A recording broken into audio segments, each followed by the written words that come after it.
Thank you, Arthur. Fellow Toastmasters and most welcome guests across all the world. Fantastic to see you all here tonight. So, preferred communication styles. Communication. So, you've probably come across different people with different kind of styles in their life. I know I certainly have, and we're all different as individuals. But tonight what I'm going to focus on is the four main types. Then I'm going to go into my preferred style, which may also trigger you to think, what's your preferred style? And then I'm going to look at how in different situations, I and you may adapt different communication styles. So, the four communication styles to start off with: direct, initiating, supportive, and analytical. Now, these are outlined in pathways, and there's different theories of different communication styles. But I also, on a coaching course where we looked at something called DISC, and it's very similar, but the I stands for influencer, and instead of the A, it's a C, which stands for compliant. But they're very much the same types of personalities and communication, but tonight we're focusing on communication. So direct. Direct is about getting to the point, usually. Now, these are personality traits, they may differ. They're not exactly like these 100%, but these are typically what a person with this personality trait may show. So direct is about getting to the point, delivering a message. Now, that can be quite good in a crisis. That can be helpful when you're all struggling or you just need something to be done.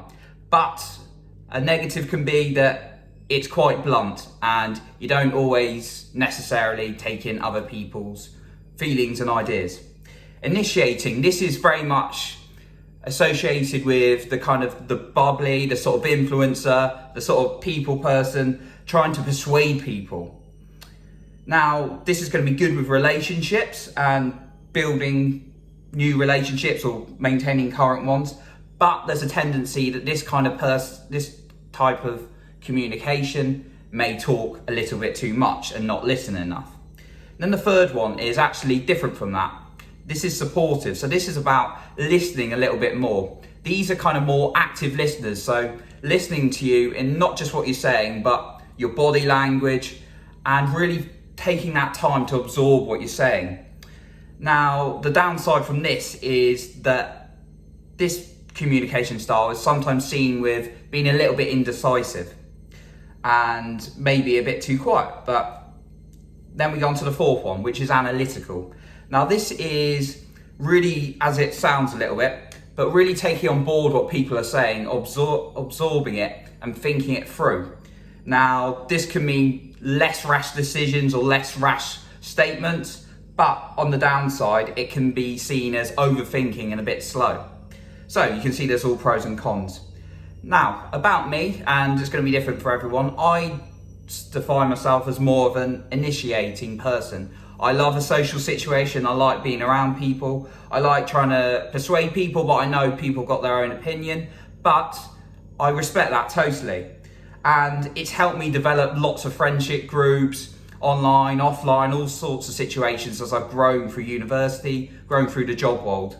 However, at times I've been pulled up for not listening enough, and that's one of the reasons I became a coach, to improve my listening skills. It's also caused me, I've also been a bit indecisive at times, so not as direct. But at times in my life, I can be a bit more direct. Rarely, but sometimes. And I'm supportive now, a bit more as a coach. Now, going into different areas of my life, and this hopefully will resonate with some of you into different situations where you might apply different communication skills. So for me, I'm a podcaster and YouTuber. So in that context, I tend to be more of an initiator in that area, because I'm trying to give people new ideas, not tell them exactly they need to do something, but give them new ideas, open people's thinking, usually around confidence, mindset, self-esteem. But I might now and then put in something direct because I know people are suffering with an issue, and I'll say, you need to stop comparing yourself to others. So I might add that style in a little bit. Then coaching, I tend to use a more supportive framework, as you might think, for anything around coaching, around counselling, around mentoring. So I'm listening and taking on board what people are saying and really making sure they feel heard.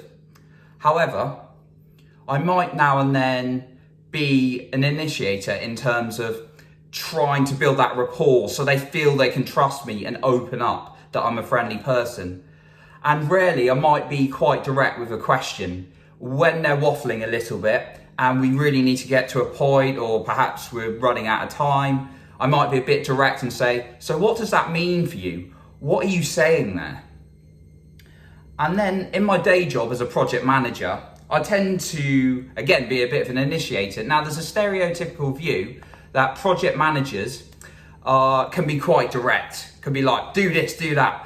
I don't always agree with that approach, and I've had quite good success of being an initiator kind of communication. In that, I like to build good relationships with people, make them feel good and uplift them, because I think you get the best out of people when they feel their best, not telling them what to do against their will. But now and then someone's waffling, the work's not being done, I might have to be a bit direct in an appropriate way. I also like to be supportive and actually take on board what people are struggling with so we can identify the blocks, but also we want a good workforce.